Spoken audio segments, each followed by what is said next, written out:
जो GR निघाला त्याच्यावरच आपलं मत प्रगट करणं चालू आहे आणि समाजात संभ्रम निर्माण चालू आहे. समाजात संभ्रम निर्माण काही हरकत नाही, पण ज्या माणसाने आपलं आयुष्य वेचलेलं आहे, मनोज जरांगे पाटलांनी आपला जीव जाळलेला आहे, मुंबईत समाज घेऊन गेलेला आहे, त्याचे काय परिणाम होणार होते ते पाहिलं नाही. मनोजची प्रकृती भविष्यात कशी राहील हा काही विचार न करता आपलं मत प्रकट करून आपलं अज्ञान समाजाला ते दाखवण्याचा प्रयत्न करत आहेत.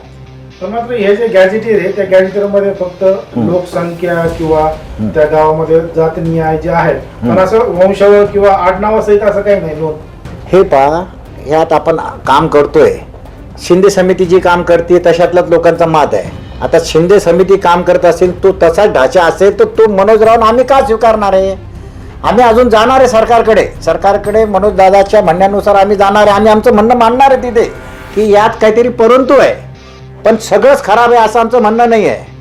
ही पहिली पायरी आहे. दुसरी पायरी आपण सुधारणा करू आणि तो सुधारित GR जो निघेल त्याचा उपयोग समाजाला होणार की नाही होणार ह्या ज्ञानी मंडळीने नंतर मत प्रगट करावं.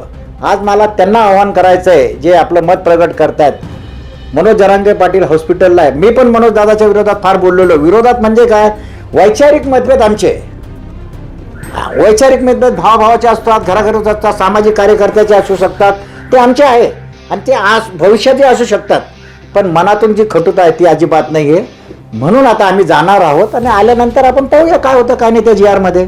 तुमची जी पहिल्यापासून मागणी होती की मराठवाड्याचं झालं पाहिजे, अखेर मराठवाड्याचं झालंय म्हणून तुम्ही जरांगे पाटलांसोबत पुन्हा आला आहात का? नाही, बरोबर आहे ना.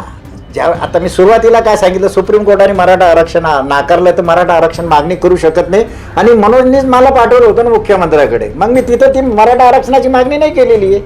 मराठवाड्यातील आमचं हक्काचं आरक्षण आम्हाला परत द्या ती मागणी केली. म्हणून पहिले महसूलची समिती नियुक्त झाली आणि त्याची डेट बी 29 ऑगस्टला संपत होती. म्हणून 29 ऑगस्टला मुंबईला मनोज दादा बसलेला हे तर काही लोकांना माहीतही नाही आहे काय कारण आहे. त्याच्यानंतर शिंदे समिती नियुक्त झाली. आणि मी एवढं सांगतो ना, हो, ज्या मराठवाड्यात अज्ञानी जे आमचे आहे बोलणारे विरोधात नाही पण तरी म्हणतो विरोधात, योगेश तू तो वकील येणार आहे. अरे मराठवाड्यात हायकोर्टाचे आदेश होते कुणबी जात प्रमाणपत्र न देण्याचे.